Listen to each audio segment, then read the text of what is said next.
Hey y'all, it's CherokeeStarfish, and welcome back to more Titan Quest. We are progressing at quite a desirable speed through the Ragnarok expansion. That's an awkward way to say that. We're making good progress, in my opinion. I think we're doing okay. We're coming to the end of it. Not too far off.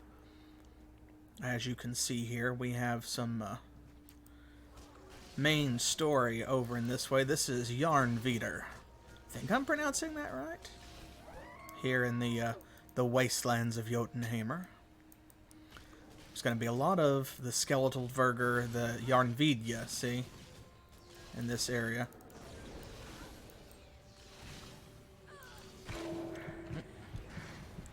Man, I hate these things.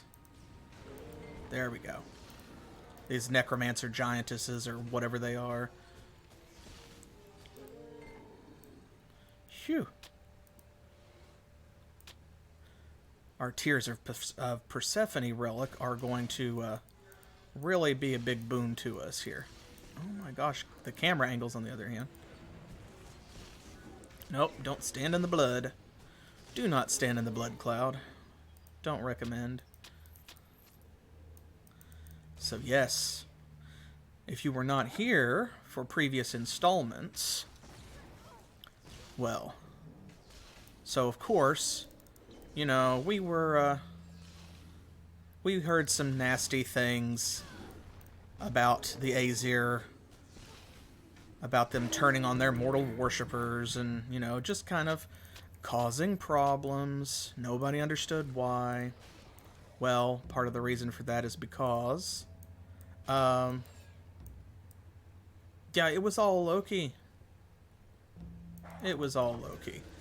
It always is Loki. I mean, let's be realistic.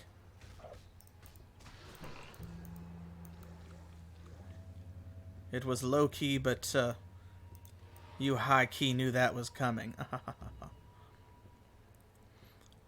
Oh, I'm going to kind of head this way because it does loop back around. There's a cave and such. We want to get that before we get too far away. Plot to the northeast, over to the west, is just going to be treasure. So we want to grab that. There we go. Doing well so far. This kind of wraps back around. There's another bridge. And this part here kind of it dead ends a little over this way. Like I said, we'll go back over there. I want to show where it connects. And then we will make the loop. There's some big spiders over here, so yeah, right there. I want to give you guys a little bit of heads up.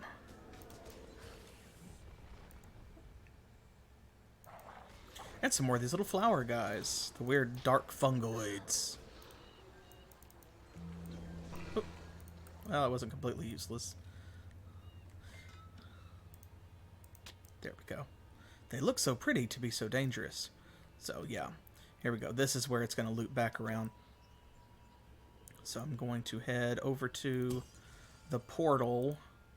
Is just going to be quicker. You can see we've only got one portal left, so that tells you where we are, sort of in the grand scheme of the expansion content. So yeah, Loki apparently fooled us. I'm going to pretend that we knew it was him, and we were just kind of going along with his evil plan because we saw through it, and I don't know, that's all I've got. I'm open to suggestions. This is not Tom Holland Loki, so like he's not a fun guy. I'm not going to make excuses for him. He's just a villain in this game. Some of the dialogue, of course, calls to the lore of Nordic, Nordic folklore, Nordic mythology, but it doesn't really go too deep into it, so it doesn't make him super like, sympathetic. He's just like, that's what you get for rejecting me. I'll show you. So what little bit you get just kind of makes him seem like a jerk. And he, I guess, blames Balder for being prettier than he is or something. Because they like Balder, Freya and Woden do, but they don't like him. They don't spend enough time with him, so he's mad.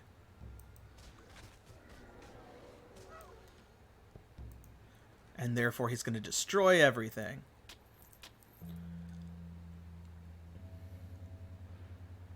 You know, somewhat unrelated. There's another game. I watched another Let's Player, CJU Games, who I do recommend. I think that he is in my, like my featured channels playlist on my YouTube. So if you are not already following me on YouTube, of course you can find this entire series over there, and you can go check out previous videos, you know, so that you don't actually miss anything. Even if you couldn't make it to previous live streams, the whole Let's Play is over there. And I think that he's on there. You should go to his channel and check out some of his games. He does a lot of horror games and puzzle games. And one that he did, I can't remember the name of it for the life of me. And I'm racking my brain. It was a Norse-themed, like, futuristic horror game.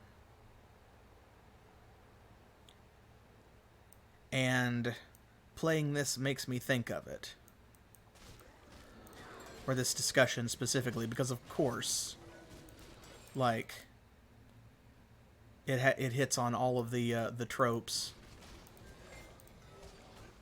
But it was a really interesting take on it that I had not seen before, just because you don't see a lot of, like, Nordic sci-fi. And I thought that was a really cool take. Titan Quest is, you know, it's the classic Norse story. And it touches on, you know, all of the expected tropes and cliches. So, like right now, for example, if you weren't here for the last couple of streams, haha, I dodged it. They can't get me anymore. They can't fool me. Then you know that the reason we're here in Jotunheimr in the first place is because Loki sabotaged the Rainbow Bridge. Ooh, yes, awesome, blue item. And we had to go across it into Jotunheimr, where the other end of it is currently kind of stuck open, and Heimdall couldn't turn it back off again. Which is, of course, that's not a situation that you want to be in. Having Asgard under attack by the Jotuns, who really want in there and want to smash everything. So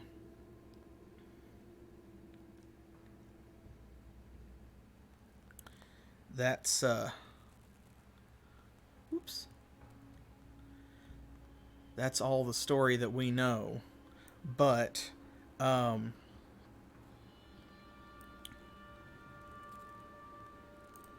this other game, I swear I can't. Apsilov. That's what it's called. Haha, I remembered. I was distracted for just a minute. I was like, I've got to remember this. It was right on the edge of my brain. Apsilov, End of Gods, it's called. And the idea is that these scientists, like, found the roots of Yggdrasil and followed them to the other, like the rest of the 9 realms, and found out they were real. And they were recovering all of these relics that were validating the stories of Norse mythology, of the Norse religion and Norse history. You know, like they found what they believed to be Mjolnir. And they were using it as a power source. And that's just really cool because any kind of futuristic Nordic stuff, it's just not something that you really see. It was a new idea to me, one that just had not, really, that I hadn't considered. I think the closest to that I had previously been exposed to was maybe in Stargate SG-1, where the Asgard were a race of aliens. And the reason that we had that word and knew their names was because Thor and Odin and Freya and all of those were like, individuals who had visited Earth in the past and interacted with humans.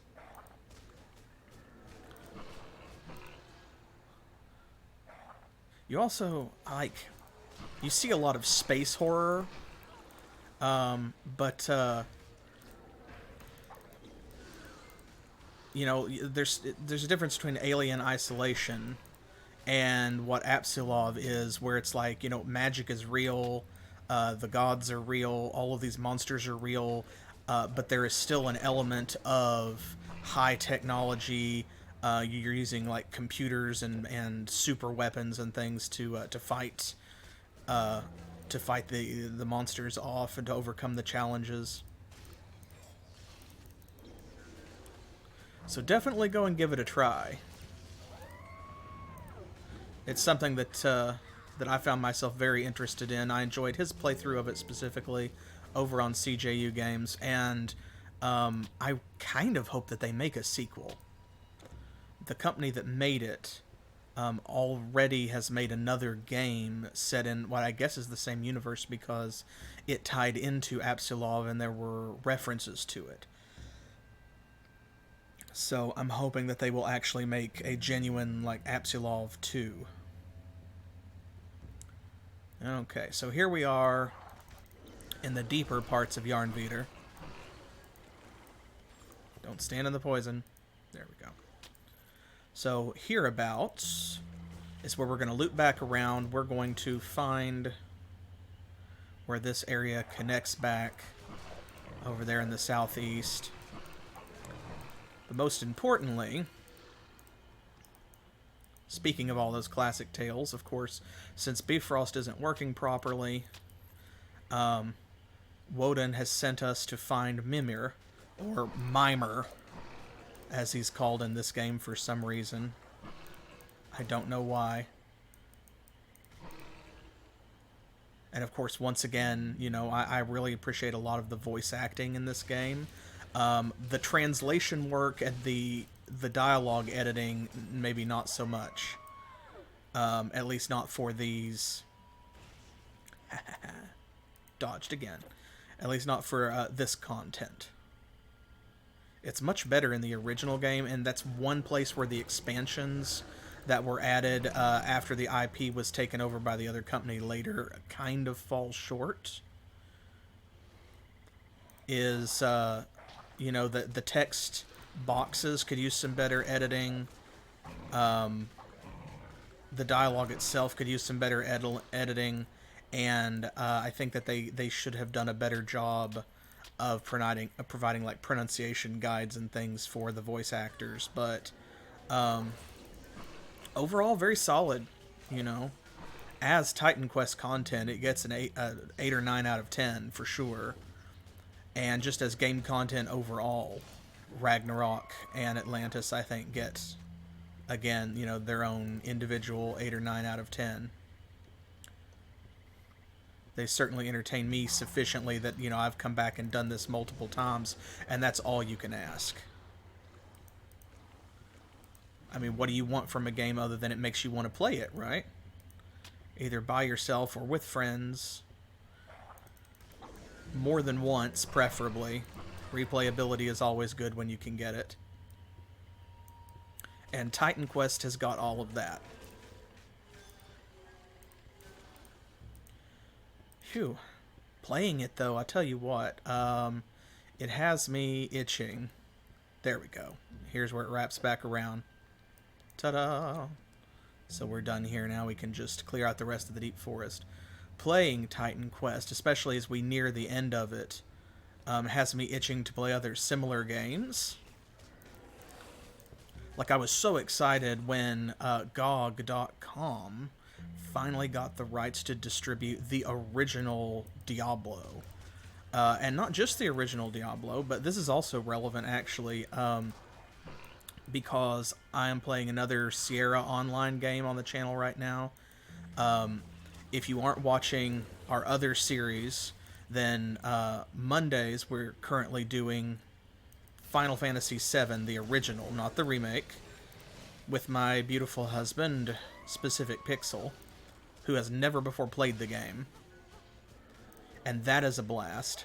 We just got into Chocobo ranching, so definitely go give that a look, because that series also is on the YouTube channel. Very nice. Oh, thank you. I appreciate that. I appreciate the heck out of that. And so early in the stream, that just brightens what has been an otherwise dull week. So welcome to the party. But on Saturdays as well, so, I'm doing Betrayal in Antara right now, which is an old Sierra Online game that I missed the first time around, and it's my first blind playthrough on the channel. And that was produced by Sierra Online, famous old gaming company. Ooh, more Persephone's Tears, love it. And it is also, the reason I bring that up is not just a self-plug, but because Sierra is the company that published the expansion pack for the original Diablo, the Hellfire expansion, which is the one that added the monk class, and added some dungeons and a lot of different treasure and monster content in those dungeons. It was very odd. It's something that I don't think was popular practice at the time. That this was, it was developed by a third party and then released by a third party for this game that was made by a totally different company. And even as a kid, I was like, what's going on here? Like, how did they arrive at this arrangement? And truth be told, I still don't know. If I ever play the original Diablo on the channel, then that's something that I'll have to look into. And all of this to say specifically that I want you guys to be thinking, if I haven't already brought it up, now's a good time, because we are coming up on the end of Ragnarok, and the Atlantis content is a little bit different. I don't think that it's going to take the same amount of time as the Ragnarok content has to go through. So that means that, the conclusion of Titan Quest is in the near future, where we can kind of see it coming. So be thinking of what else you would like to see me play on the channel next. I have some suggestions, and of course there are going to be other small changes and big changes coming to what we're doing and the way that we're doing things as time marches on. But I always want to hear from you first, and before I put my own suggestions or recommendations out there, my own ideas, I want to know if there's anything that y'all want to see. I don't want to put an idea in your head. Oh, dragon spawn, a new enemy.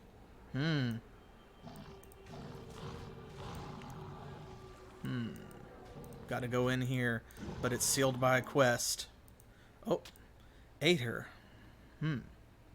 We haven't seen that since we were up on top of Yggdrasil coming to Asgard the first time. So. Oh boy. You say that. Oh man, can you imagine?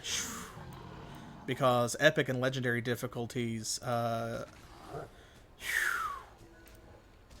y'all have seen some of the fun that we've had just on normal difficulty, and how wild it gets.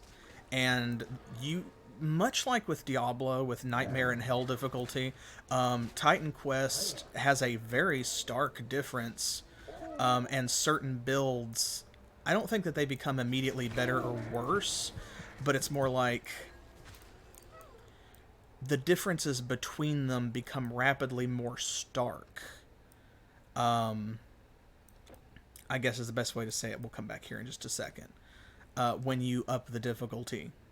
So when you get to epic and legendary, something like a warfare and dream build, like we're using, like you guys picked out for this character, you're going to see even more difference between that and, for example, a warfare and spirit build, or a warfare and storm build than we are already seeing. Those would play different regardless, but man, because monsters have more hit points, they have different resistances. Whoop, there he goes. It's a lot of fun, though, and that's another way that games like this, and like Titan Quest specifically, do have a lot of replayability, is those additional difficulty levels. And so I know some of you already have picked up Titan Quest because of this. You've told me that you've gone back to it or have gone to it for the first time. And if you go to another difficulty level, especially, I want to hear about what happens. So be sure to tweet at me or comment. Yeah. No, that's true. It's different. Here we go. We have an unexpected guest. Want to let him get his little greeting out. But yes, Diablo just made certain builds unusable. Titan Quest does not do that. But you see the differences in play between builds that are already there become even more drastically accentuated. So like if there's a build where you have to be mobile, then on the upper difficulty levels you have to be even more mobile. You can never stop. If you rely on standing in place, you know, you're gonna have to adjust to that. If you rely on damage over time, and so on and so forth. So, oh my goodness, stand still. Let me hit you. Ugh. I hate that. When they die, they like explode and take all your energy.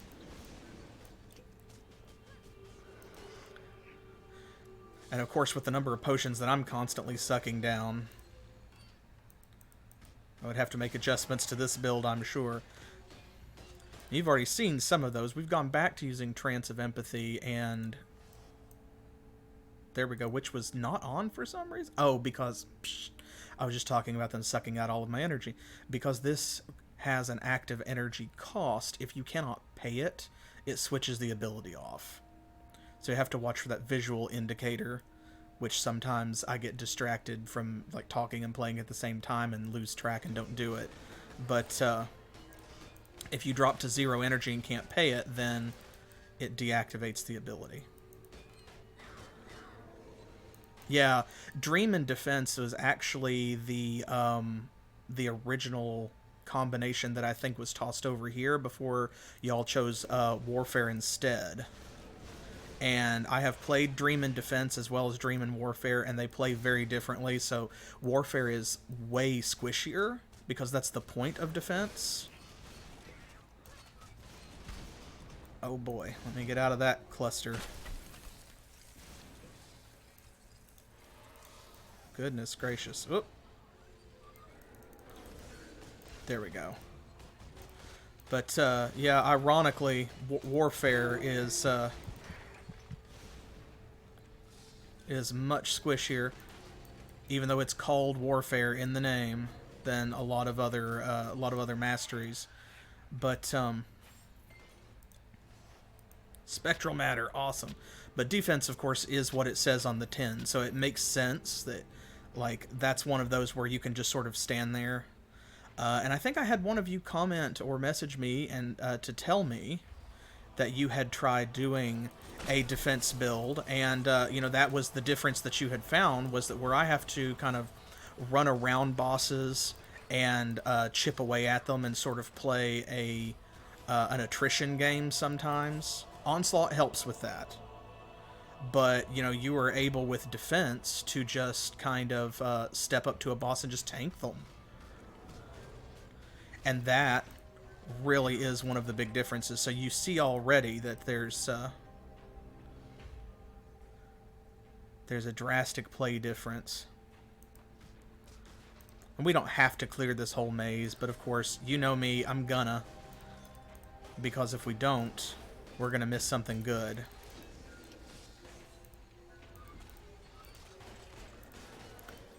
And these drones... One of the things I really have to praise about Titan Quest is the distribution of enemies, like different types of enemies, for example, ghosts, undead in general, mechanical enemies. They keep coming back at different points so that they're always fresh, but there's never a time when, like, you might go without seeing them for a little while, but they always come back. Yes, yeah, exactly. You put points in Colossus form, and you can just stand like right up Typhon's grill and just kind of beat him to death. Whereas, like, I had to run around and die a bunch because I was not durable. Because Warfare gives you a lot of offense, but not a whole lot of durability, and so it made us into sort of a glass cannon. There we go. Okay, that's almost all of this portion. Especially since Dream is otherwise, you know, a spellcasting thing. I could make this easier on myself by using my big cooldowns, and we could call out our clones or summon our ancestors, but I'm just not, mostly because it isn't strictly necessary. Like, I'm doing okay. I don't have to do that to get these guys, so... And also because these ghosts especially are so mobile, they run around so much that it makes it a pain for summons, because the summons have a hard time, like, pinning them down. And therefore they become less useful. Gold, gold, gold. Potion.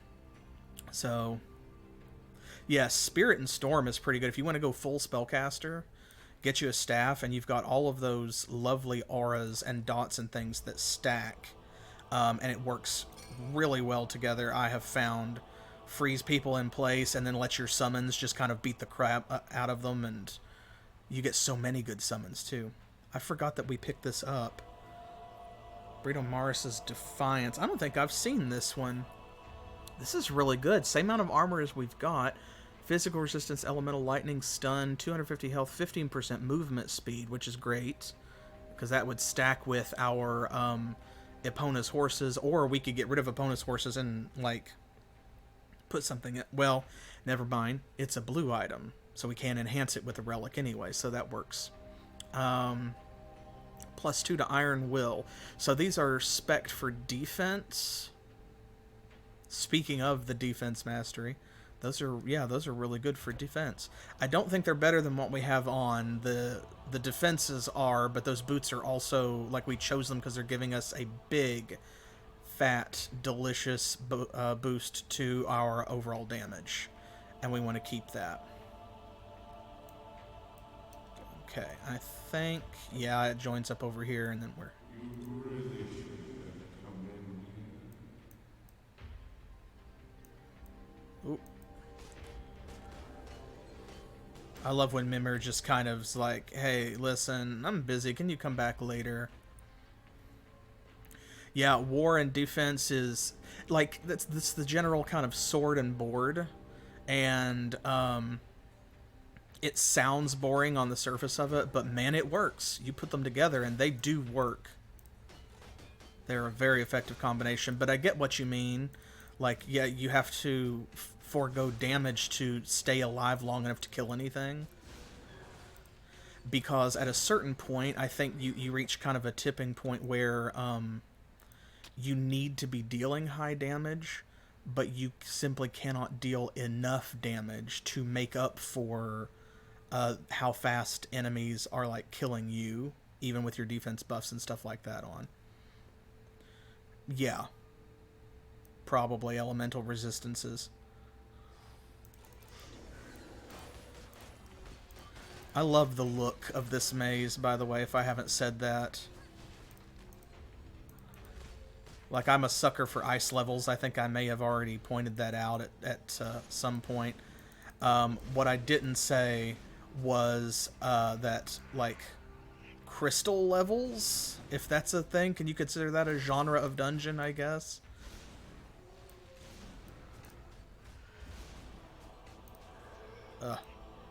I hate their death throws, always sucking my energy out. Oh my gosh. Oh. Come here. Come here.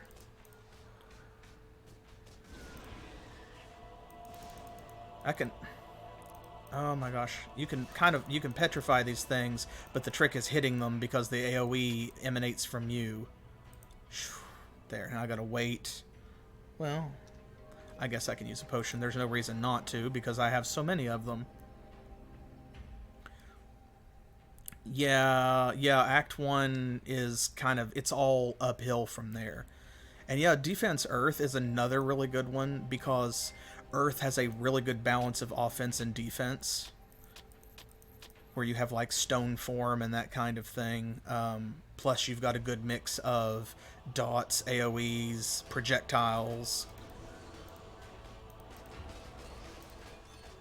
You just get a hammer or an axe and a shield and just go to town. Mimer, listen. Can we talk when I get there, please? Oh boy.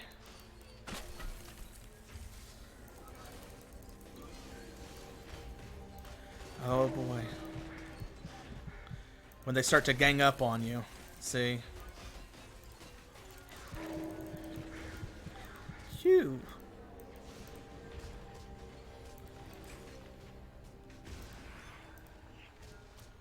Gosh, they keep switching off Trance of Empathy, and I have to keep turning it manually back on because of them draining my energy. If I had more energy, it would be less of a big deal, but it is what it is. Hey, well, the thing about it is, respec is a thing, so if something's not working, remember you can always go to a mystic and rearrange your skills. You can't change your masteries once you've picked them, but you can do just like I've done in this game and, you know, change your trances around or switch your buffs and things like that, see what works for you. Mimer, my guy, you're all echoey and no one can understand you. But the most important thing is, I mean, if you're having fun with it, you'll get there because tenacity works. Go back. I don't remember the number of the episode, but check out my YouTube channel and roll this series back. There's a playlist for it. And obviously I had to cut it for time, but check out the episode where I fought Typhon. And you will see that, like, there is no reason to worry. You just try and try again, and eventually you'll get there.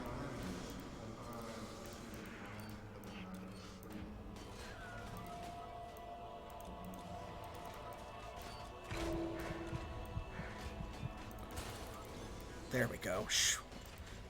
When they surround you like that, man, all of those debuffs hit you at once. Whew. But I think... Let's see, some of you who are here in chat today, I think we're here trying your patience with me when I was fighting Typhon. Do you remember how many tries it took? Was it like, did I die like... Gosh, it was something like 10 or 15 times. It had to be. At least that. Maybe 20. Which sounds like that's a wildly high number of times. Yeah, I feel like he's the first real kick in the pants. Which, that makes sense, right? Because, I mean, he was the original final boss. He was supposed to be super hard. And he has all of these gimmicks that they don't really tell you about or bother to explain. You just kind of have to figure them out by screwing up the fight. Like, if he hits the statues of the Olympians, then he gets a temporary buff. So, the episode. Let me...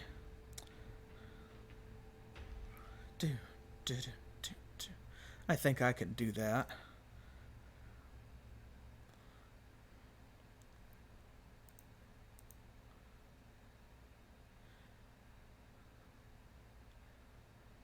Let's see, because I don't remember which one it was either.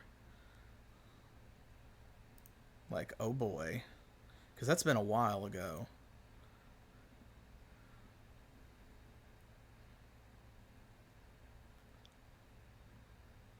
Oh, here we go.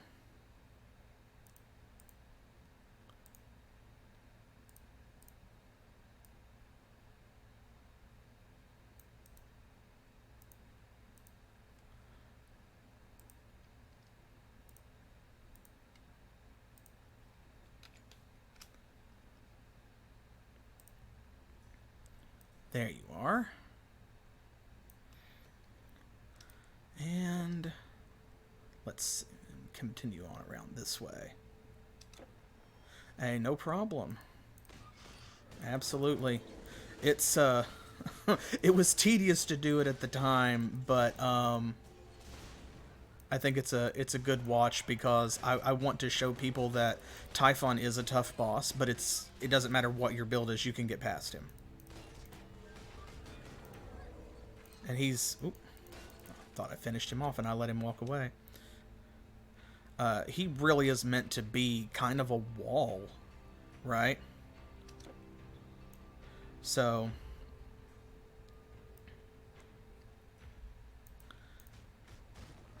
I think he does that job fairly well.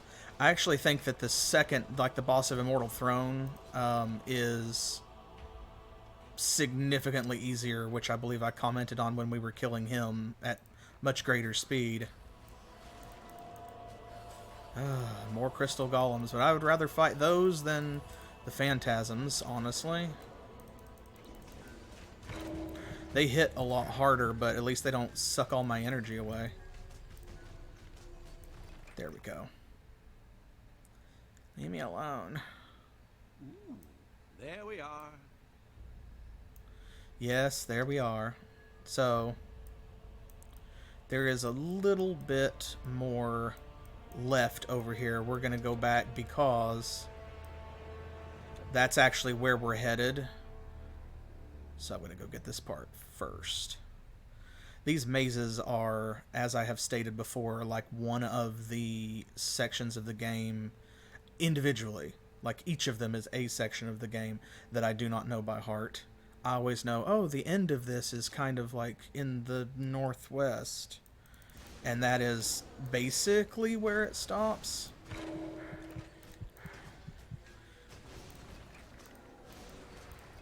Because I know that there are people out there who almost certainly have like the best and fastest route through the Minotaur's maze and so on memorized. Because I know that there is one, since this is static and the levels are not procedurally generated. But for me, it's just kind of like, I know a general idea.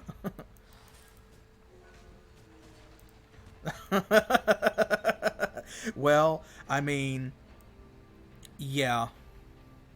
I do a lot of suffering when I come up against those big end bosses. Let's see. Typhon. Where else? I was trying to think of... Because there's a couple of places in this playthrough where I have run up against some real grief. One of them was here recently, because that's why I started to change Trance of Convalescence over to Trance of Wrath and then back to Trance of Empathy. Like, Gladsheim is not kind because of the Valkyries and their summons.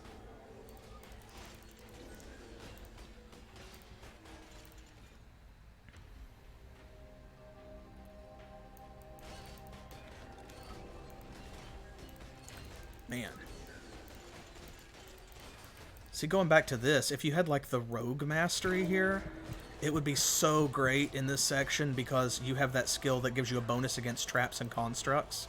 So, like, the golems, you're not going to get a bonus against them or against the ghosts. But there are more Mimer drones and traps than there are anything else, so the bonus is still going to come into play and it's going to be very useful. So, like, no harm done.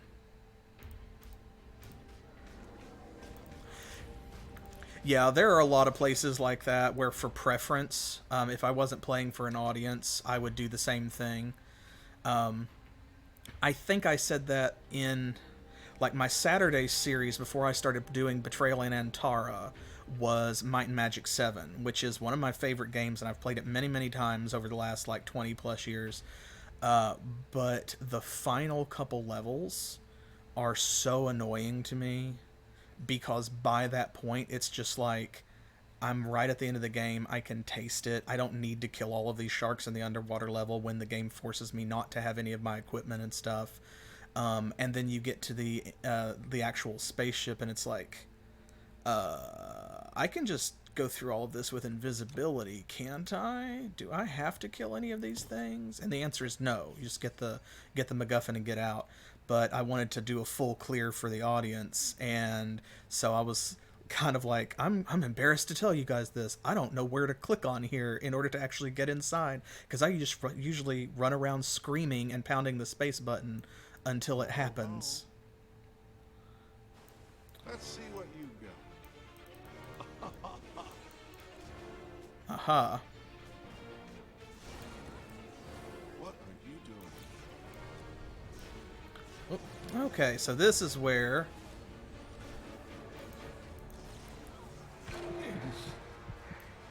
Try harder. Be my there we go. friend. You want to really try and keep an eye on which of him is the real one, because he will surround you. Oh, and he will do that. Try harder. AoEs are your friend here. Oh, come on out, Nightmare. There we go. Over here. Almost got him, though. If you know what you're doing, it's not that hard, but like this can be a rough fight because of the way he copies himself. Let me not die. You can actually kind of manipulate the fight a little bit. Enough. There we go. By forcing him to teleport you by running around. And that can be really helpful, because if you keep your distance from him, he will teleport you around the battlefield and like plop you down closer to him in kind of random positions. And that wastes his energy, you know, doing when he could be doing other stuff. Whew, okay, well, we got through it. Let's see what he has to say. How did you... Ugh. Fine, mortal. I will tell you what you want to know. Loki, at this very moment, is in Asgard. While the Aesir are focusing their attention on fighting the invasion of the Rainbow Bridge, he has been preparing their ultimate defeat behind their backs. He created a connection, but you will not catch him there. If you want to face him again, you will need to follow the routes of Yggdrasil to Muspelheim, the realm of the fire giants. It is there that he is plotting with their Lord Surtur. They're about to start the second phase of the invasion that will put an end to Asgard, and ultimately to the World Tree itself. Oh, wow.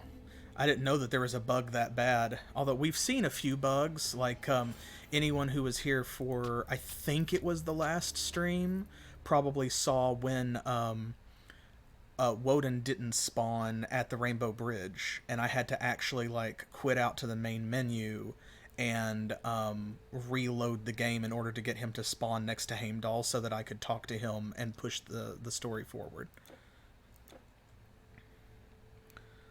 So yeah, Ragnarok and Atlantis, especially because they are newer and they're still being like, they're using this old engine and this old game to you know, add new content for new platforms like Switch and PS4 and so on. And so that being the case, you're gonna run into some glitches.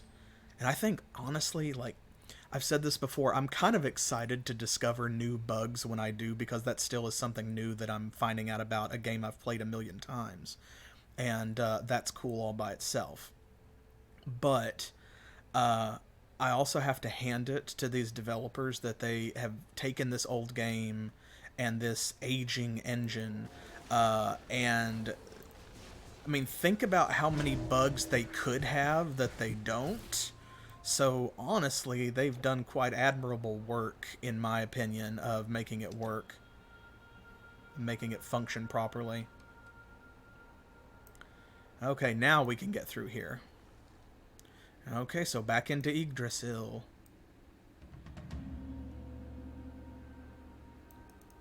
Woo! Some of these bugs, since we're back in the tree now, might drop Aether.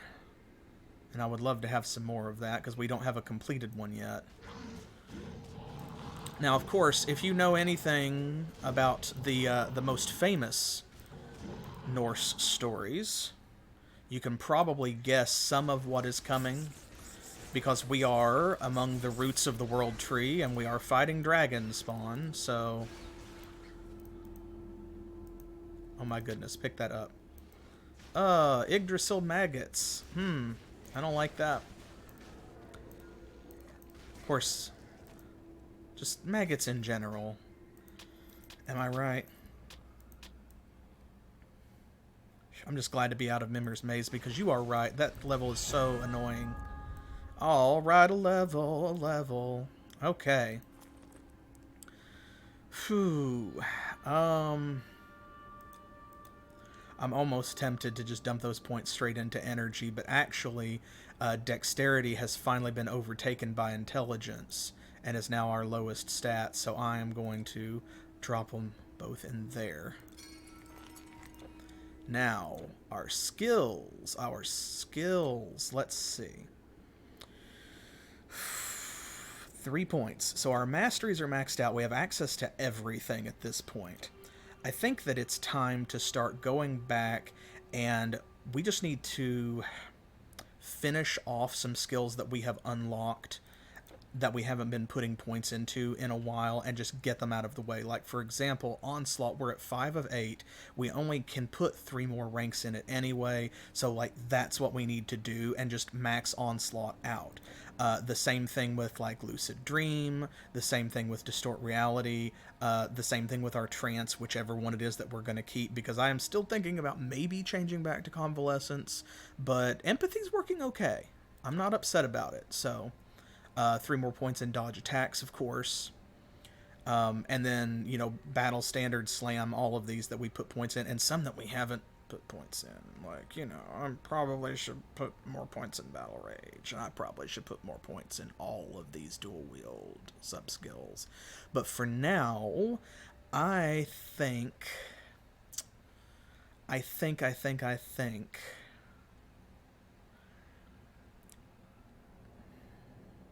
I actually am just going to dump all 3 of them into our trance. Because, there we go, see, that's going to max it out at 60% damage reflected. So every time someone hits us, they're going to take well more than half of that back on themselves.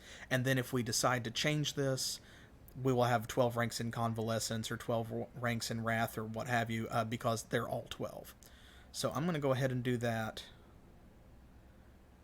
We'll call that finished, and that's just kind of what we're going to start doing, I think, is just capping out some of these skills. And look at that, man, that was already a difference.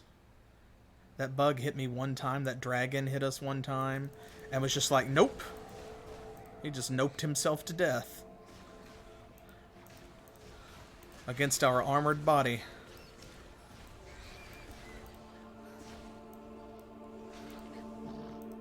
I think the next one might be Onslaught, because we use it so much.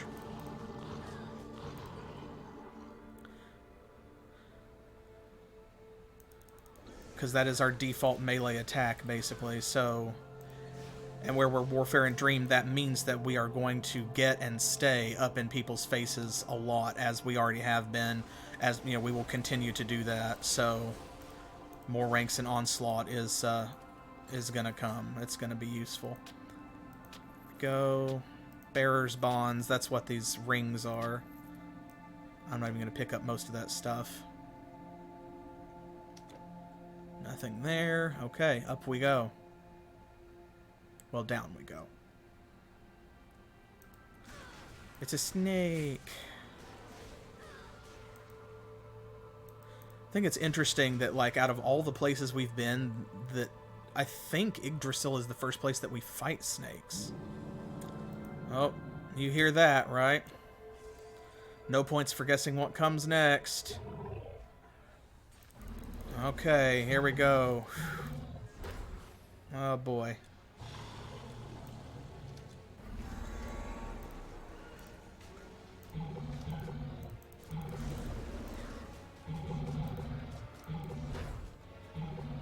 Man, none of that lasted very long, did it? I'm trying to let him hit us with his melee attack, so that way he'll damage himself. Oop. He aimed that the other direction.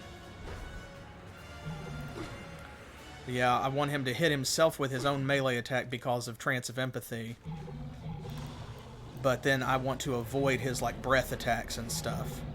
And his sprite is crazy. See, he's going all over the place. But love his design, though.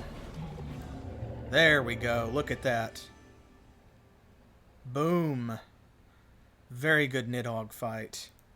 Very good Nidhogg fight, if I do say so myself.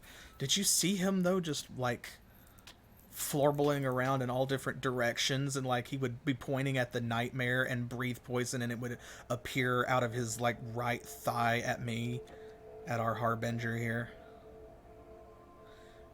Well, so now the dragon is no longer gnawing at the roots. Oops, let me get this part before we go on. And there we go, the completionist in me is satisfied. And he's worth a decent little chunk of XP as well. Usually he drops slightly better treasure, but honestly, for as intimidating as he is, I think that Mimer is a harder fight. For sure. Because of his clones and the way that like they will circle around you and entrap you. And if you have a build where you do need to keep your distance, like for us, we're lucky because we're Dream and Warfare, so like we want to be up in people's faces. We need to be moving, but we want to be up in their grill. But if you were like, say, Storm and Spirit, then the way that he'll just teleport you around is like really unpleasant. Nidhogg doesn't do any of that. He doesn't really have any tricks. He just, you know, stomps and breathes DOTs on you, dots, and just hits you really hard. So he's unkind to summons, as you saw, because he has so many AoEs, but otherwise, not a big deal. Alright, before I get too far away down here, I'm going to go down and grab this. You can see in the auto map, there is a portal. The last portal here in Ragnarok. Welcome to the Silver Shore.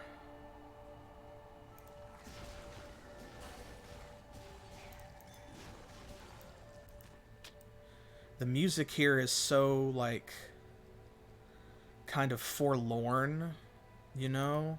And this weird fog makes everything seem so sad. But I really like the design of this level, so... Yeah, that's true. The, what's it called? Not Tetrion shot, but it's got tri in it because it's 3, I think. There's randomly a mystic. But yeah, the triple shot, and then also if you have that good spirit aura that's constantly reducing health and speed and stuff, that hits all in a circle as well. But like if you're using spirit, probably you're using a staff if that's your main mastery, and so him teleporting you all over the place, it's like, ugh. Mortal, you are standing at the well of destiny. We nor near watch over what has been, what emerges from it, and what must be. The fate of these worlds was altered. The end may come sooner than expected.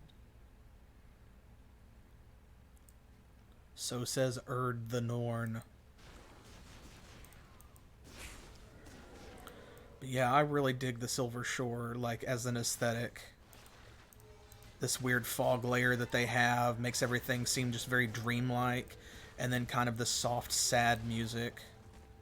Or at least it feels sad to me. Anything good? A ring. Just kind of getting the edges as usual. And then we'll clear out the middle.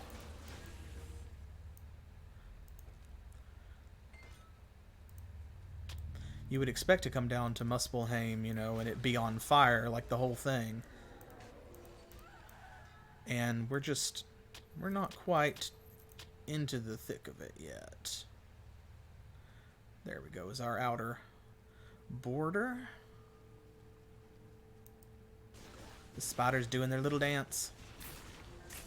And as usual, you know, for those of you who may watch on YouTube later, I will put a trigger warning for the bugs, because I know that bothers some people, so that's why I try to call it out and make sure that you know. Man, still getting the war horn from that, the free war horn when we get to low health, is so helpful. Yeah, I'm going to grab this middle part. More dragon spawn. Notice we're fighting all the same enemies, they just kind of are a different color down here, you know, they're all pale. It's like the color has been sapped from them, or like they're covered in ash. Which I think is an interesting idea. You know, you hear a place called like the Silver Shore, the Silver Sea, and it sounds very beautiful and mystical.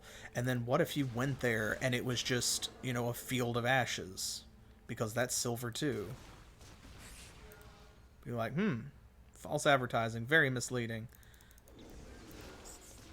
But it's a great fantasy idea, so there you go. Use that for your next Dungeons and Dragons game. When you're filling in blank spots on your map, you're not sure what to use. And these water spirits continue to be the primary targets in this area. If you see those, you've got to go after them first, because their DPS is very high, but also you can see that they are buffing the other enemies. And we do not stand.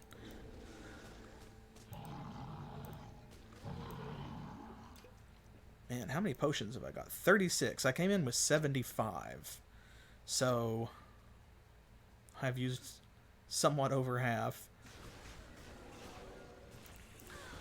But honestly, I'm not going to complain, because I think that we've done pretty well. I mean, I haven't died this stream. So that's something. Of course, now that I've mentioned it, that's the next thing that I'll do. Well, you know, I'll die to a trash pull. This maggot will kill me. Oh, more vile ichor. Just what we needed. Do we? Oh. Yep, there's one left over there. I apologize for the tree line here.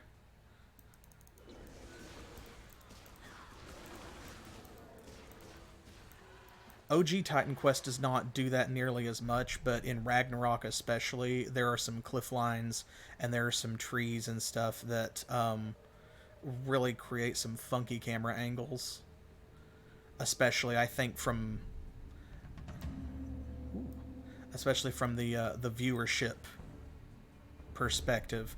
Like, they're bad enough for me, like right here, see? But just to be watching it, you know, if you can't even see the battle that I'm fighting, then I'm sure that that is less entertaining. Oh, good, Demon's Blood. Let's see, here we go. Here's the part that's on fire. I love the design of these monsters right here. Very good. Oh yes, please, please gather around me in a small circle. Demon-type monsters, so that I can use my dream powers on you. And again. Love it. See, here we go. Here's all the fire and ash. But yeah, these monsters right here, the Charred Fiends. Oop. Of course, when I accidentally tap the right-click button, that's when it decides that it's going to work on command. When I'm surrounded by enemies and I'm just, like, frantically pounding the right mouse button, No. Distort reality, what's that? You don't have anything on your right mouse button. Certainly not a skill that will save your life in this encounter. Nah, it's alright. It does get annoying sometimes, though, but... Ah, here we go. Eldjotun. Now we're fighting the fire giants. Ooh, and we found a new beast charm.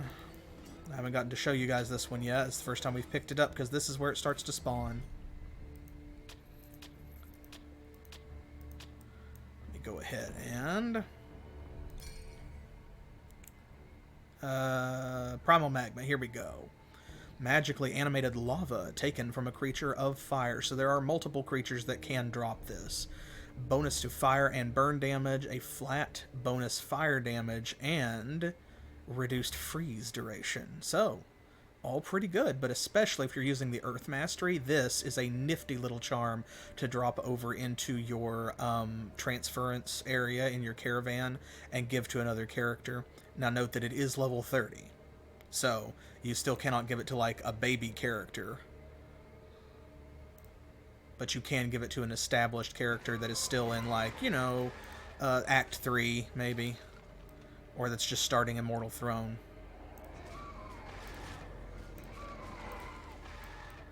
We have so much bonus damage versus demons that these things are just going down like sacks of potatoes. And that's fine. I'm great with that.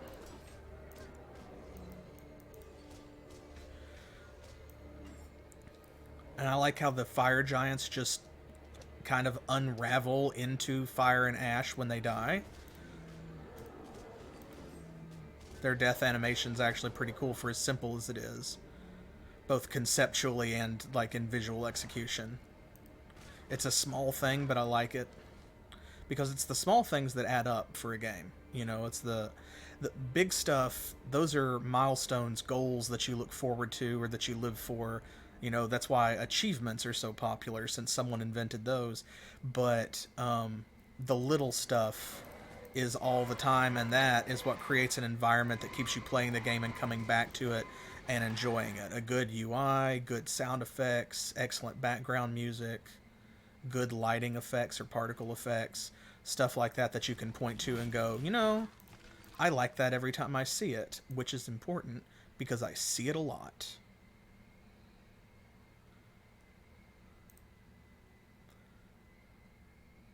Here we go.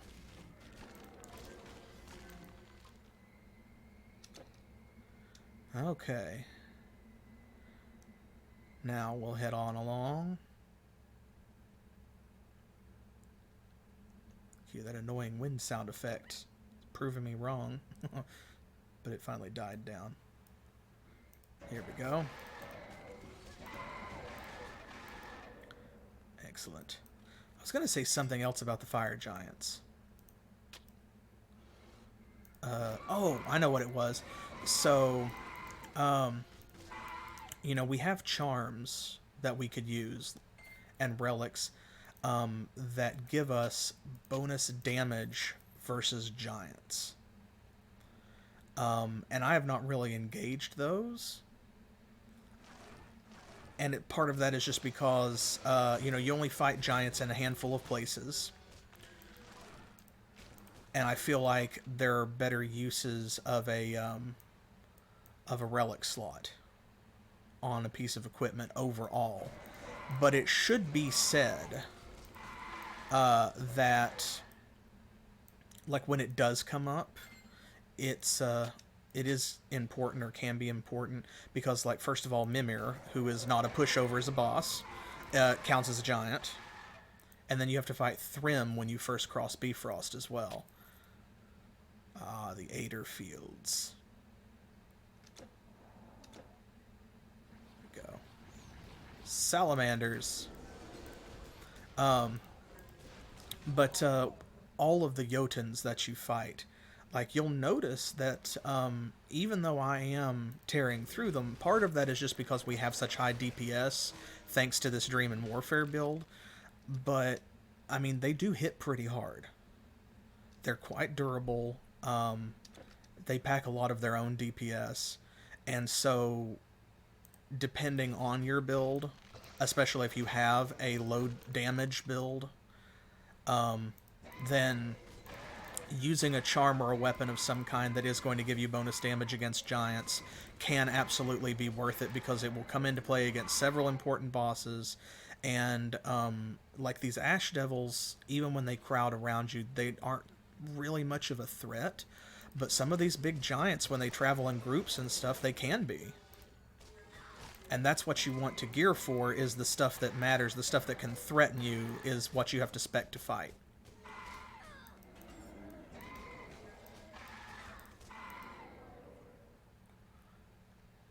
Fire resistance is very important in this area as well, and elemental resistances overall. I think Ragnarok does a pretty good job of encouraging you to build up elemental resistances by putting you through, you know, like the ice realm and the fire realm and stuff like that, because it's kind of training you for the next difficulty level once you come off of this expansion pack and you get into like epic and legendary.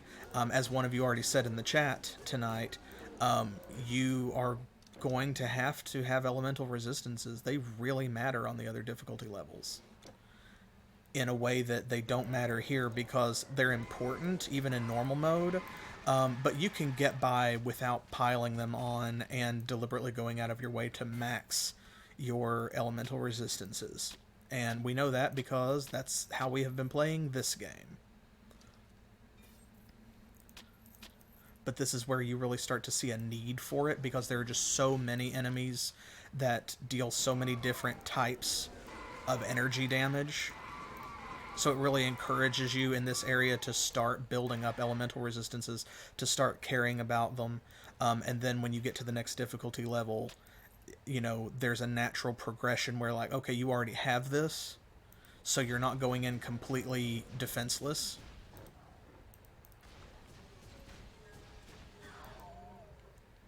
And I appreciate that. I think it's good game design, particularly considering that this was made later. So, you know, they took into account, if that was their thought process, you know, if they gave consideration to that, then the new developers took into account what was already put in place by the original devs, which is great. Okay. Okay, that's where we actually need to go, so obviously we're going to go the other way.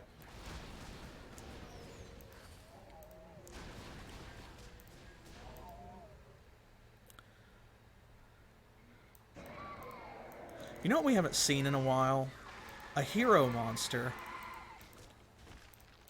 You would think, this being the Ragnarok expansion and us, you know, traveling through places like Asgard, that there would be more of them.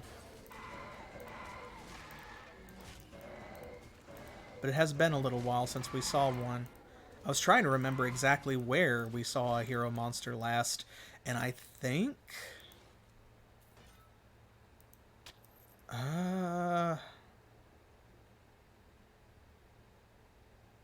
think that it may have been before Gladsheim.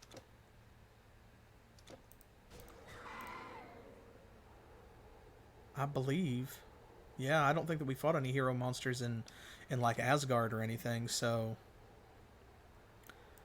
Okay, that takes care of all of that. This part of the map always bothers me because the little shadow there indicating that this hill or this rise looks like a bit of fog of war that I didn't uncover properly.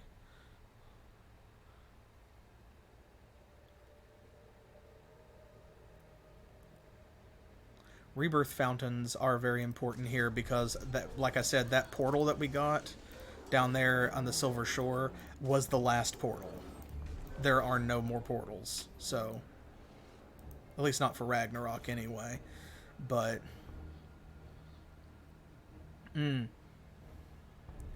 yeah, the Oracle set is really good, and it's just solid in general. But I like how some of the better known set items or some of the specific blue epic items can be so useful for a build that you're actively like seeking them out. Because that is true. I mean, that's why I hoard all of them and never throw anything away. It's like, oh man, if I was playing, I don't know, pick anything,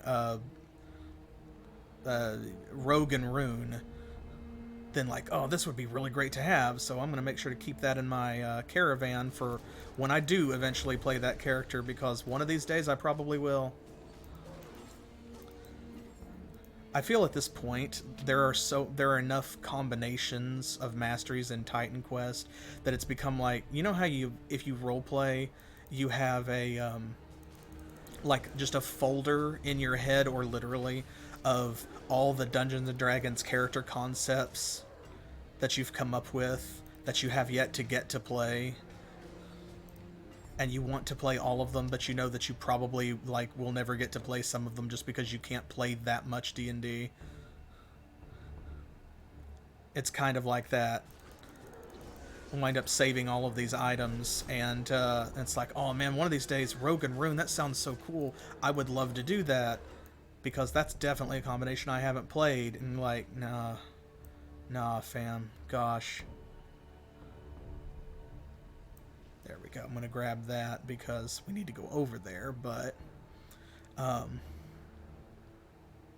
yeah, doubles as well. Because sometimes you have more than one character that can benefit from something.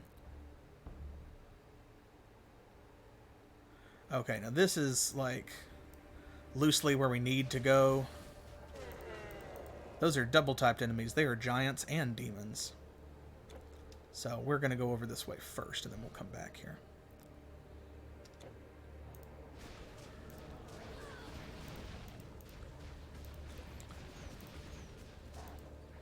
And also, I think that it's really cool that there is still an online community for this game, like a pretty thriving one as well, of people who do get together and they'll do like epic item trades and stuff. You know, and whenever I play this game with friends, I love logging in and seeing how many multiplayer servers are currently active. Ooh, another blue item, speak of the devil. Because that's one of the things I want to showcase with these old games, is that people are absolutely still playing them, and you should too. And so I think that it's really cool to see that, you know, there are still Titan Quest fan sites, and there are still people out there hanging on to their duplicate epic items so that they can trade the Oracle top for the Necromancer's helmet and so on and so forth. Oh. Hey now. Our little buddy. Leave him alone. He's just a little guy.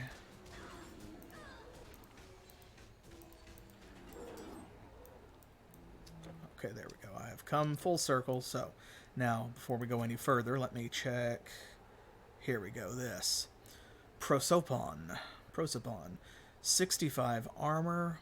I don't think I've seen this one before. 20% chance for quite a bit of sleep, a long duration mind control, long duration confusion, 23% chance to avoid projectiles, +1 to all skills. And whenever you take melee damage, activate Siren Song every 10 seconds. 44 energy leech over time. Sleep, mind control, confusion. Impaired aim, skill disruption. That's not a bad helmet, especially for that level, actually. Like, I believe we've kind of already outgrown it. But that's one that I've not seen before, and it's a pretty solid one. I dig it. Nice. See, I love finding new items after all this time. You know, having played this game for almost 15 years, and then sometimes something like that drops, and it's just, chef kiss. So the Elyoten Infernals don't really have a whole lot of hit points. But they have very high DPS, so you want them to go down first.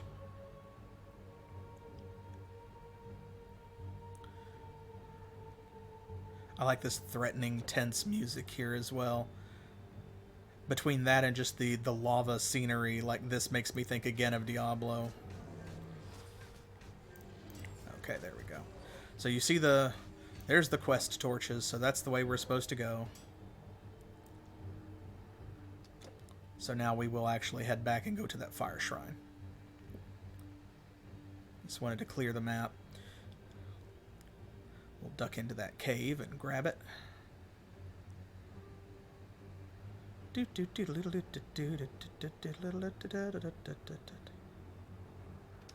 Yes. Yeah, that's the real benefit of the +1 or plus to anything to skill items for me is, like, there's never a time when having more ranks in a skill is not a good thing, but the fact that it can push you over your maximum rank, so like you can have 13 ranks in Trance of Convalescence, for instance, or you can have 9 ranks in Onslaught, and that the game actually does calculate that and plan for you to do that, I really appreciate.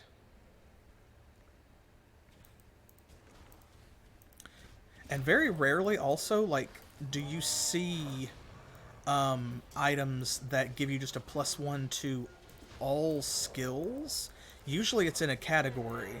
So even if it is +1 to everything in a mastery, it is still only +1 to that mastery, like +1 to everything in defense. Or +1 to everything in, you know, nature. You don't see a whole lot of those that are just like +1 to everything. What combination are you using, baby? It doesn't matter. +1 to everything. Don't care. It's on me. There we go. More primal magma. I think that might give us a full one, actually. So, oh man, yes, because that's the thing about the triple shot, is that, like, where it splits the shot and reduces the damage. So if you can continue to scale it with bonuses from stuff like the Necromancer's Habiliment, then that is always great, because eventually it gets rid of the damage decrease. And no, we are one short of a primal magma, but we've got to go over and pick up some more treasure too. So there are plenty of El Jotun here to potentially drop more. Ah, Sinmara, High Priestess of the Flame. Let's do this.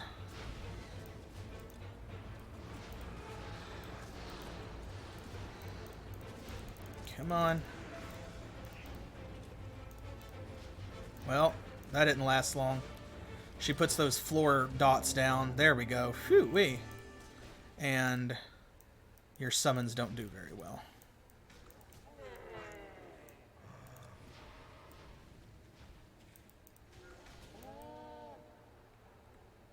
Goodness gracious. Okay. So here's what we came here for. A fire relic. Oh, no, this. Here we go. So see where it says find a way into Surt's fortress. Use the fire relic to enter the fortress. So if we go to the fortress first, you get there and it's like, oh, you can't get in. You need a key. Well, that's the key. Which is why we came here first instead of second. Oh, yes. More epic items. All of this floor cache. Grab that. I always have to remind myself every time I see Donar's hammer that that's supposed to be Thor, you know. I just forget his other name. So, Bow of the Nymph. Pretty decent level 42 bow. Extra 39 piercing damage. 39% reduction in enemies' health. Look, it's 58% poison resistance, 5 health regen, 12%, 33% attack speed, 15% chance to dodge attacks, 10% to avoid projectiles, +3 to Rune of Life, and +1 to everything in Nature Mastery, plus Nature's Wrath on attack. Chance to pass through enemies and deal elemental damage, and 10% elemental resistance and vitality damage resistance to all pets. That is packed. My goodness gracious. That is definitely... Okay, so that's spec'd for Rune and Nature. Obviously, it says it on there. But that is just a very good bow. So if you're using the Hunting Mastery, my goodness gracious. That is... Yeah. Very much so. the classic ranger bow. Phew. Because they want you to have pets and stuff too. That's just a good weapon. I'm almost like sorry we're not using bows. That's how good that is. Okay, let's head back over to the big bridge.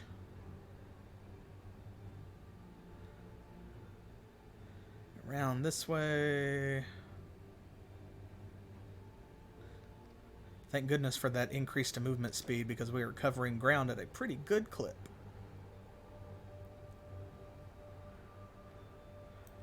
Chaos Imps, you can't fool me, you're just pangs. You're just palette swaps of the little guys we fought on the Great Wall. You don't impress me. That don't impress me much. You got the moves, but do you got the touch? Now these guys, there we go. See, they'll put like a fire bind on you. And I hate that. Ugh. Hello, giants.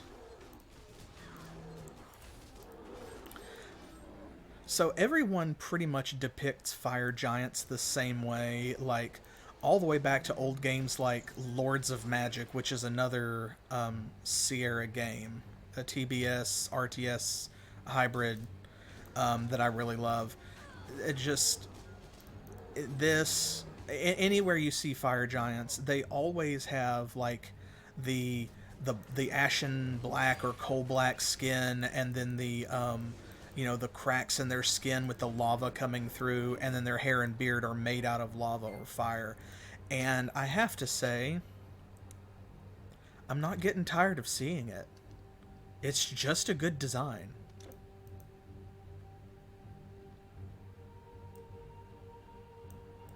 Land's End, the ground floor. Okay, I'm going to go around this way and go in the other door as well because... You see, we missed just a little bit of fog of war there. Just a bit. I'm going to get it to make myself feel better. There we go. Let me... Okay, well, I guess it's not going to let us in that way from that side. Thank you, camera angles. Gosh. Fine. Around this way. I will console myself with the contents of this majestic chest. Yeah, that door doesn't open. I forgot that because it's stupid. Here we go. Seeing the fire relic. Kind of, he's got like a motion detector, I guess, there. And it lets you through. So now, find Loki. Stop here, Titan Slayer. Oh, it's Ilva again. What could she be doing here? You really are persistent. But why are you even here? Does the fate of the Aether concern you that much?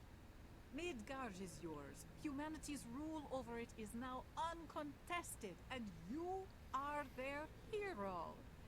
Look, here is a portal to your home. Use it, hero. You have earned your glory and your rest. You should enjoy it. Don't make yet another mistake and throw your life away for the hubris of some arrogant gods. They deserve to be replaced. Do they?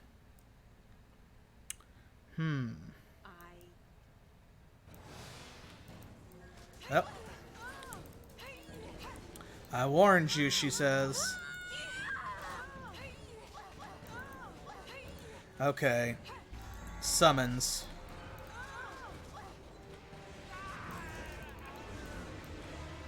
And now he's Loki. Oh!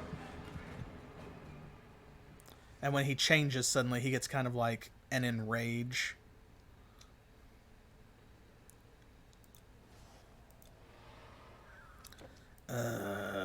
And there is no fountain there, so we're going to have to run back. That's alright.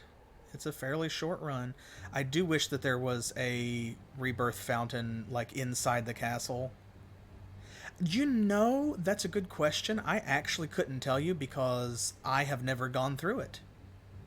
Because we all know going in there that Ilva is actually Loki, because of course he's already pulled that trick once. And he knows that we know. So, I just fight him. And I have to be honest that I'm not really sure.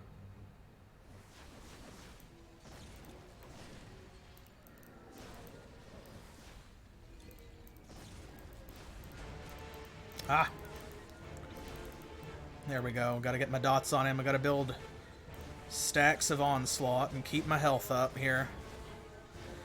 He is kind of a rough fight just because of how fast he gets attacks off and the way that he teleports around. Like, he's very mobile. So you spend a lot of the fight dodging and waiting for your health to regenerate, I think. Oop. See? Okay, I want that to be my only death, if possible.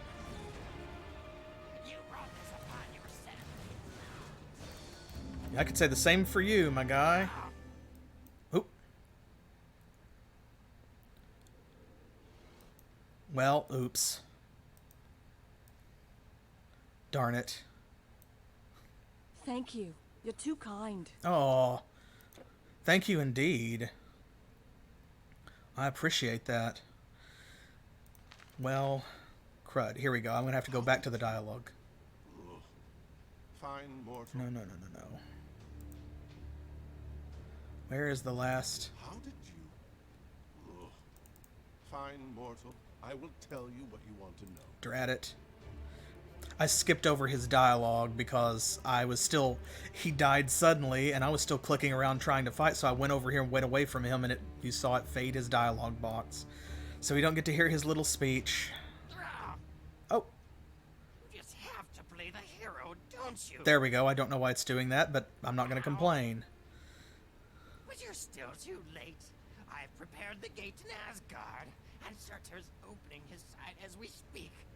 Gladsheim will drown in a sea of rock and fire. And then the giants will rule the 9 worlds, and I will lead my Jotun brothers. You will regret picking the wrong side the next time we meet. There we go. So, oh yeah, apparently I have enough followers now to that occasionally I get bots. I consider it a sign of progress.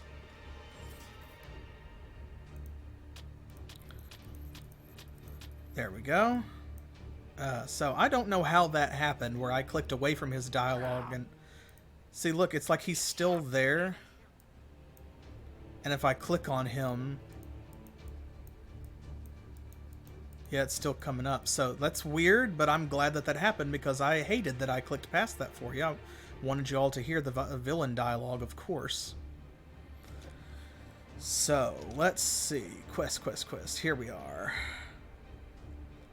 Kill Surtur. So this is pretty much our final goal here in Ragnarok.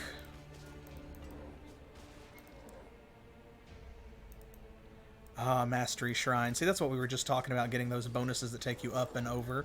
Because now that means that I've got, 14 ranks in my trance, etc.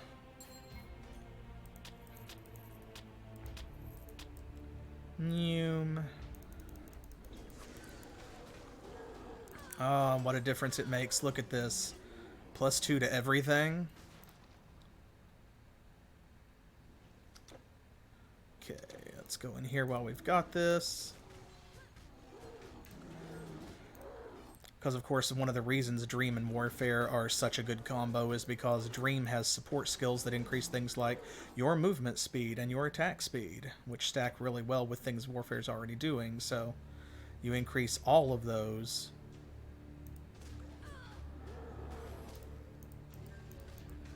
Boom.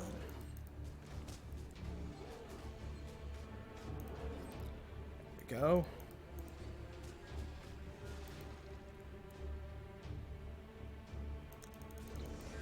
Just a few more rooms full of giants.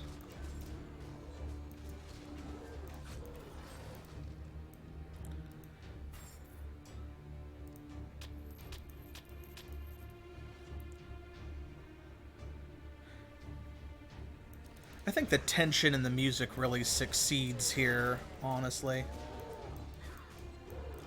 Oh yeah, don't worry. That's only the second time that that's happened, but that's how you solve it.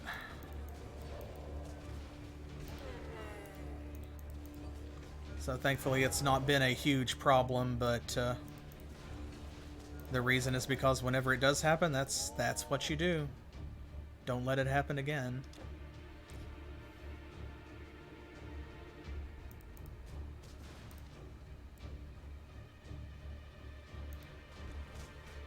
We don't need bots in chat anyway. I don't want to hang out with bots. If I wanted to hang out with bots, I would have played Nature and Spirit. They have more summons. I'm here to play with y'all. Live audience participation is where it's at. Absolutely, I will answer anything that I can.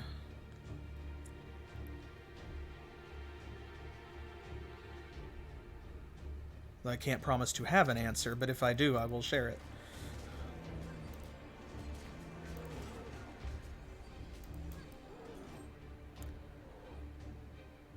Up the stairs.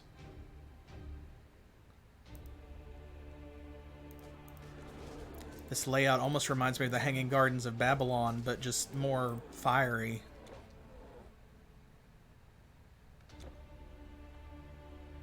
See what I mean? It's on top of this, you have the rivers running through. It's almost like the palette swap of that. Life Leech and... So... Life Leech, in my experience, whenever there is an attack that has Life Leech, it's only when you hit with that attack. So that means that if you have Life Leech on a shield, it would only be when you hit with that shield that you would actually drain health, as far as I know. Offensive stats, definitely, that only applies to the shield.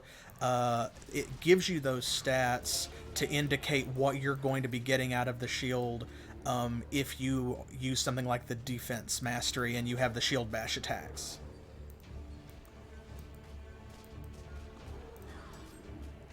So.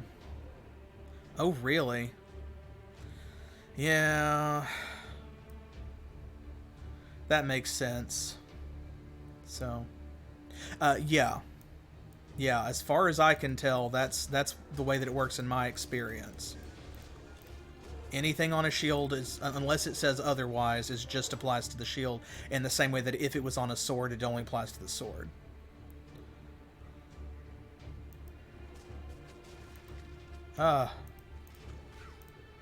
Dark elves.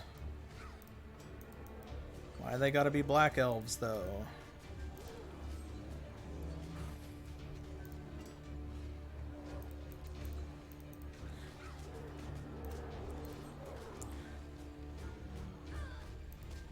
Go away, giants. We just want to kill your leader.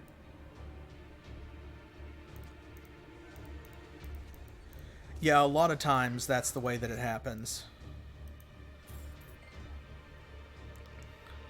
Like, if it's on a weapon, then it's part of the attack, you're gonna drain health. If it's on something like your armor, then that means that usually when someone else hits you, they're going to get their life leeched. But for shields, it's a little bit different because you can attack with a shield. So like I said, in my experience, I think that it treats the shield as a weapon. But that's why there's also more than one kind. And it'll tell you, like, is it Life Leech Retaliation? Or is it just Life Leech? And if it's just Life Leech, then that means that probably it procs whenever you actually hit someone with the shield. Like using the shield slam or whatever. There we go. Okay. Music is getting tenser. The giants are getting closer together in larger clusters.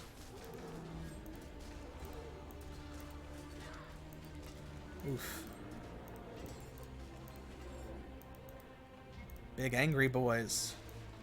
Big angry fiery boys. No, I don't think so. It depends on how it's phrased, because, for example, like, we've got one of those on right now. See? Our Juggernaut's Dverger Greaves, and it says plus 29% physical damage. So if you have a stat like that, that does apply to everything that you do. So it's not the damage for the item. That particular power is, like, all of your damage. We do need to go in here first, I think. Ooh. Man, those archers with their piercing damage.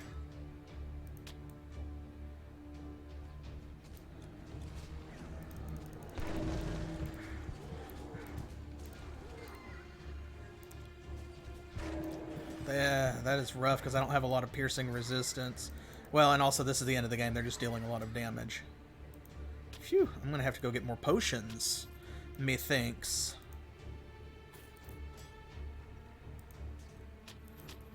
Go. Aha. A black steel ingot. And so I don't think I have that one. So, yeah, and absolutely. Piece of strange metal with a surface like a black mirror. And that comes up as part of something else.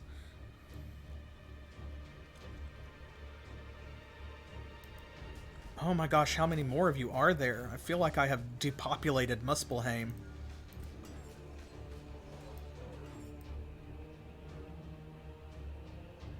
Also, who built this place? Like, at least it's at straight angles. Because I have talked before about WTF dungeon architecture, you know? And Titan Quest doesn't suffer from that a lot.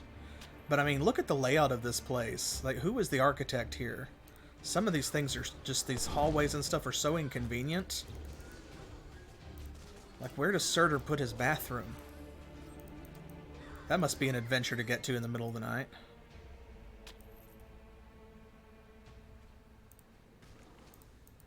Really have to take these archers out quick. And I'm back to, like, I'm drinking way more potions than I was at the beginning of the stream. Phew-wee. Okay. Oh my goodness gracious. This way, I think. I mean, not with this character, no. No, this character, this is normal difficulty.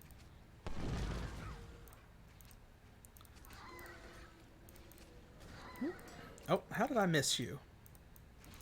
Where did y'all even come from? They are quick. Ladies, please. There's enough for everyone. We don't have to fight about this.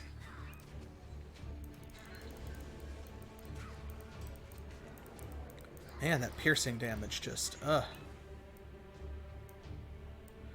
Okay. Oh, well, don't let me leave this. Up the stairs. Another level. Phew, we needed that. This is a long walk back. I'm tired of these, like, 40-story ziggurats. Goodness gracious. Oh, yeah. Well, that might explain why I've not seen it then, because the higher the difficulty level, of course, and then some stuff only drops in certain difficulty levels, means that since there are so many items, there's some that you just may never see, even if you take multiple characters up to those difficulties. Upper ring. Good, we're getting there. Let me not stand in the fire now. Ah! Stop it! Leave me alone. Goodness gracious. Okay, this will definitely finish off our primal magma.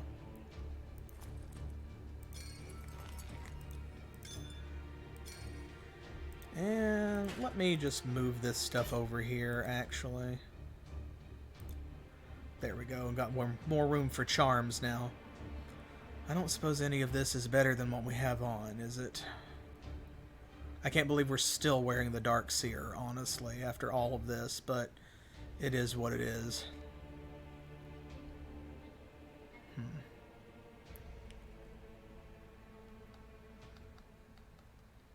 I'm starting to debate this because the buffs on it are so good, like the retaliation and stuff, and the +1 to all skills.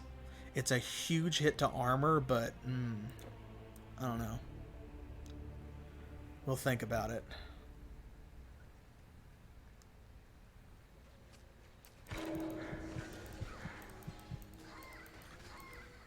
Oh, hey, another epic item. The Bow of the Lampades. Let's check this one out too. Where did you go? Oh, here we go. A level 30 bow, bonus to pierce damage, poison, lots more poison. Oh, slows movement speed, health regen. That's not bad. That's not bad for its level. That Bow of the Nymph is still just like something else though, but... Man alive. Can y'all not for like 5 seconds?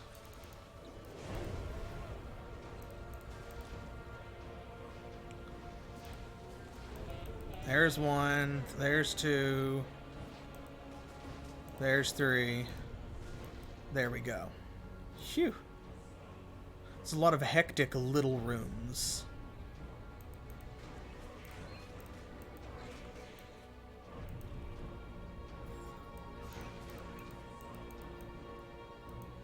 Gold. I don't know why I'm still picking gold up at this point, honestly, but whatever.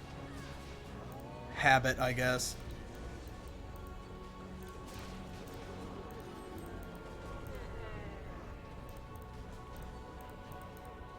Oop. Did you get her, Nightmare? No. That's okay, I got her. More primal magma. I got distracted by the blue items. And that's what I actually went in there for. It's the primal magma. So there we go. Now we have a completed one. So you can see it caps out at 15% fire and burn damage, 20 flat fire damage, 50% reduced freeze duration, and this one. Ooh. Very nice. I like that completion bonus. Plus 20% additional fire damage for a total of 35. That's good stuff if you have Earth Mastery. No, no, no. We're not doing that. We're not doing that. Get out of here. Okay. Come on back, Nightmare. We have 13 potions left, so we're very close to the point where, like, I'm going to have to go back to town and buy potions.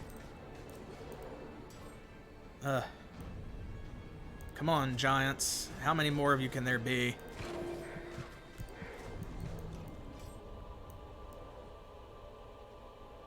Phew, we are getting close to the top, though. Oh, you can see our quest indicator now. Look over there.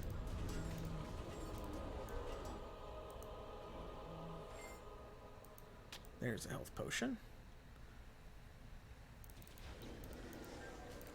The ladies' quarters. Which means we're going to see a lot more of these infernals because they're sort of implied to be feminine. Oh man, they got our Nightmare again. I need to rank that up. They just don't have enough hit points. We have almost leveled up though, folks.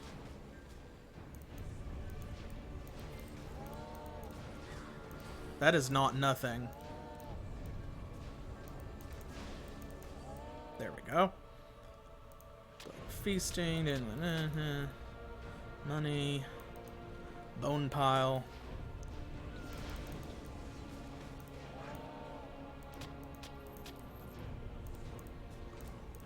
my gosh, our nightmare is already gone again. He's not even cooled down.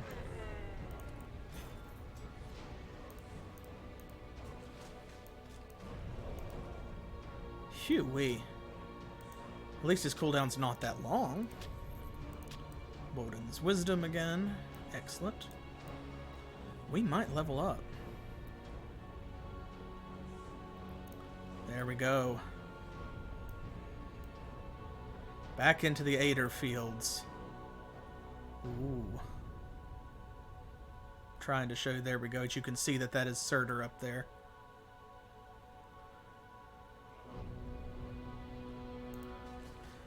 They give you a really intimidating, like, battle arena for this. Atlantis, it is a little bit different from some of these other expansions in that just there's a lot of side content, like it added the kind of a deep dungeon mode or a horde attack mode, which is something that, you know, the other expansions didn't have. It's good content. I mean, all of it's solid.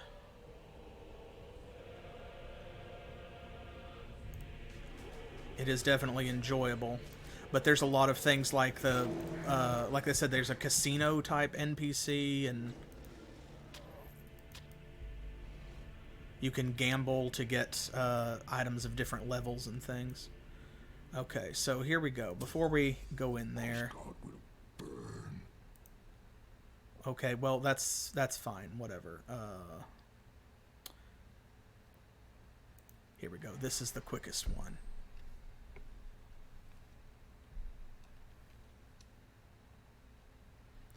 Let me go back and buy some potions. We're good on inventory space, but I am down to like 10 potions, and we're going to need more than that to fight Surtur. Also, I just like hearing this music, because this is my favorite track on the soundtrack. Welcome, stranger. Look at our shop. Okay. My father is the best smith in town. You'll find no blades. Right, whatever. Well, that's great, but I'm not here for his blades. I am here for his potions. Alright. So this is very much a Typhon situation where you get down here and he's got a portal open. He's like, I'm gonna go burn Asgard, rah rah rah rah. You know, you have to fight him there. Yeah, it's kind of like if you ever played Diablo 2, you remember NPCs like Geed, where you can buy sort of an unknown item for an exorbitant price, and it might have really good stats.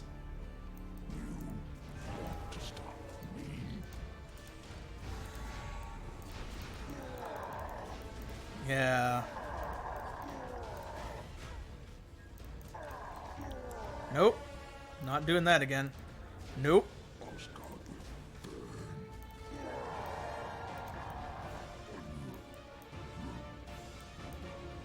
Nope. See? His second form.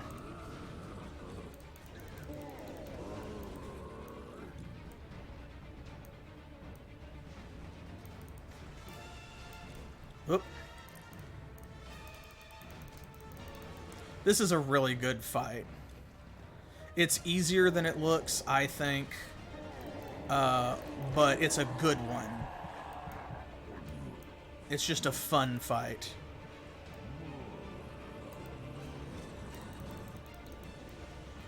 And also, since he counts as a deity, like, if you are using that that one relic, then you get a bonus against him. Oop. Ah, no, no, no, no, no, no, no, no, no, no, no. Oh, that was close. See that firebind from the imps. Ugh. Come on back out here, little guy. You gotta take his ads out because they suck.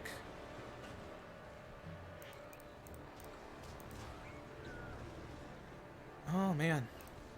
Yeah, we get it. You vape or whatever. Mostly you just have to keep yourself healed up and keep mobile because he throws a lot of projectiles.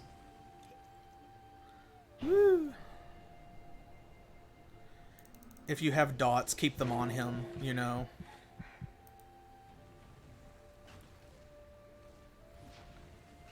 And he will summon additional ads, so like just keep them burnt down.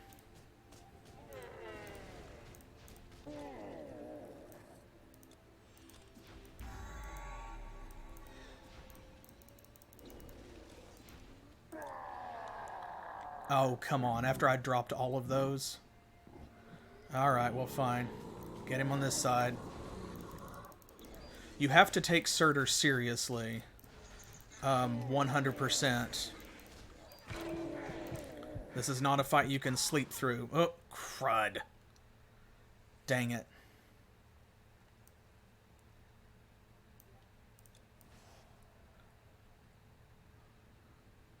I was so close to getting through that without dying.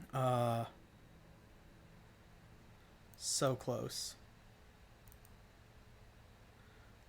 But if we hurry back down there, his health will not have regenerated too much.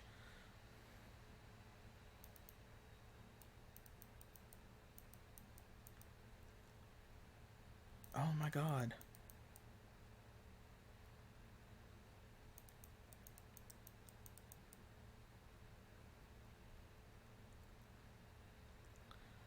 Oh, come on.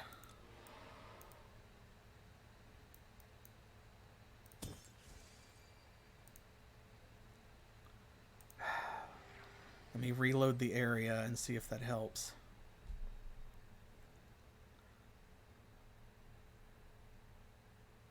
Sometimes that door gets stuck.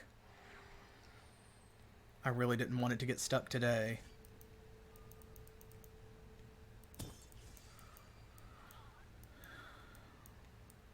Oh man, come on.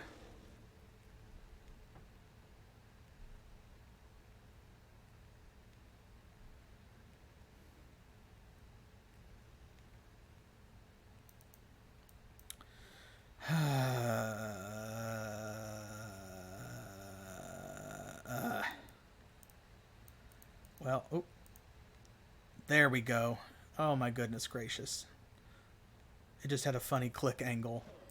Okay, well that's acceptable, I guess.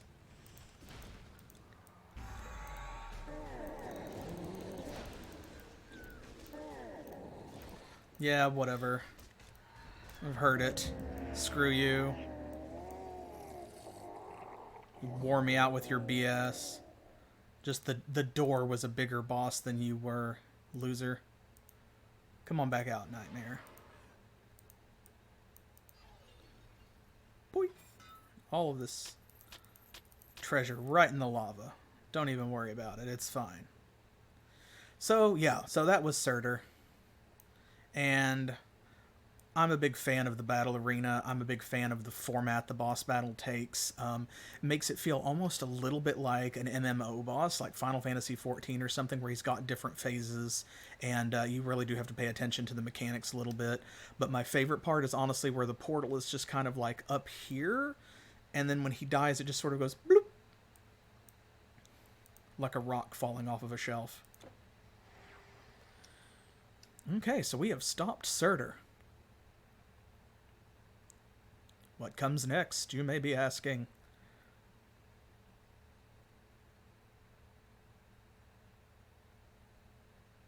Ta-da!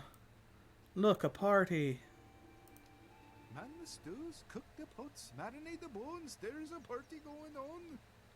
Oh, it's in your honor, you say.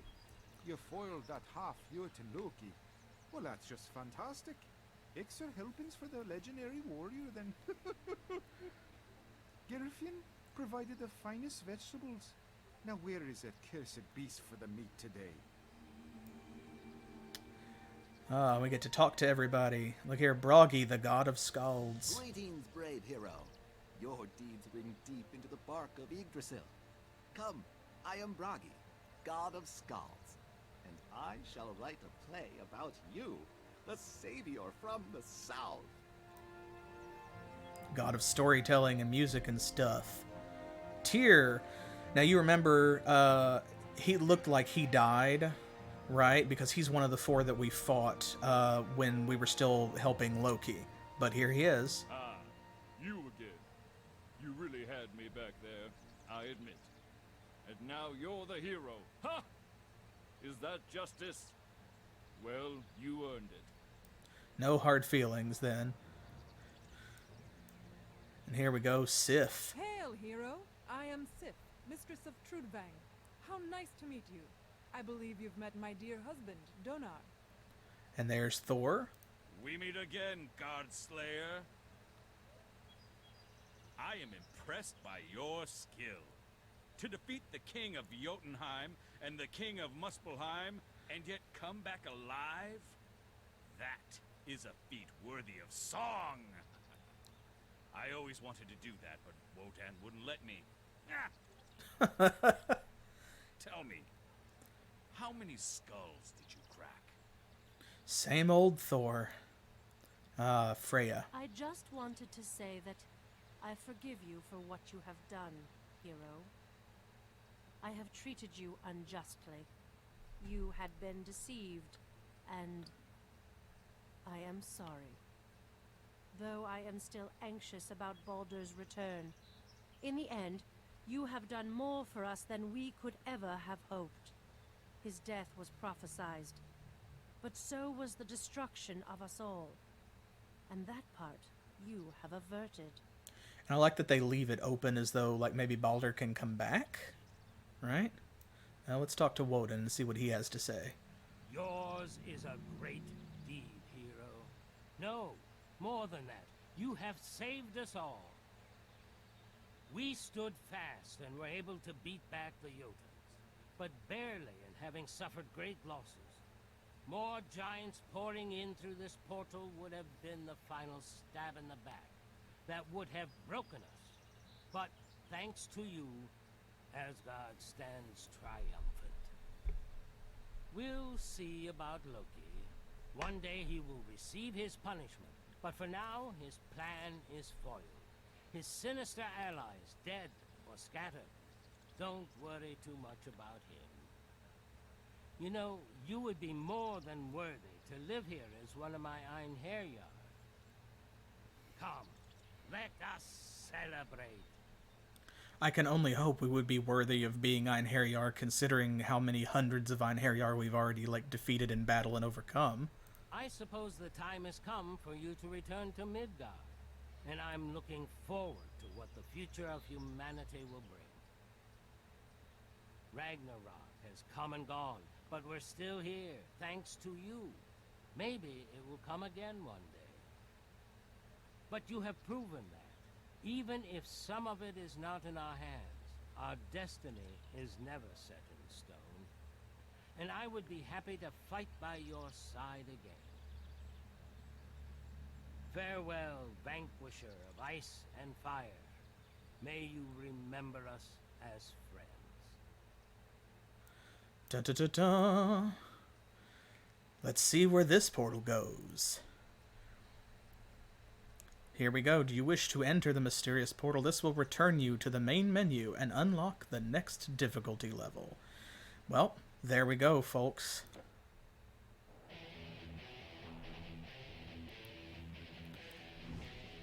And now you get to sit back and enjoy this rockin' credits theme.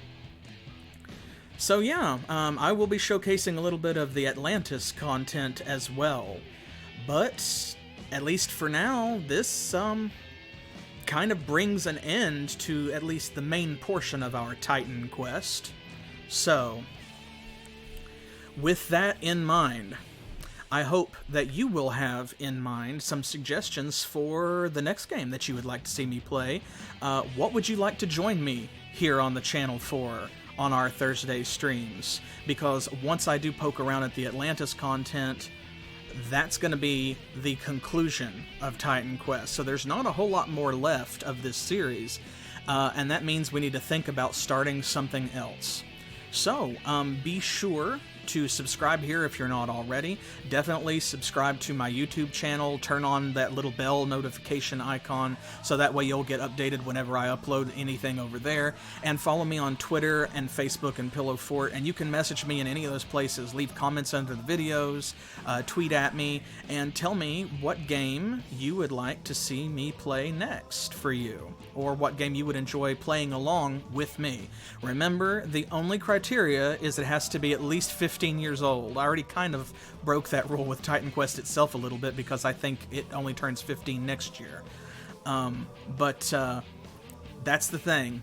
It just needs to be a retro game, so pick anything that you like, and we'll see what we can do. Let me know your thoughts and your ideas. I look forward to hearing them, and I will look forward to seeing you for the next stream, Thursday at 7 p.m., which is in Eastern Standard Time, New York and Miami time here in the U.S., and don't forget to join me for our other series on Mondays and Saturdays as well. So thank you for the follows and the hosts and all of that. I appreciate it. I'm so glad to see new faces, and I'm glad always to see the old faces that keep coming back as well. Y'all are the ones that make this channel, and y'all are the ones that make it fun for me. So I hope that I've made it enough fun for you that I will see you around on the channel again. Until next time, as always, thanks for playing.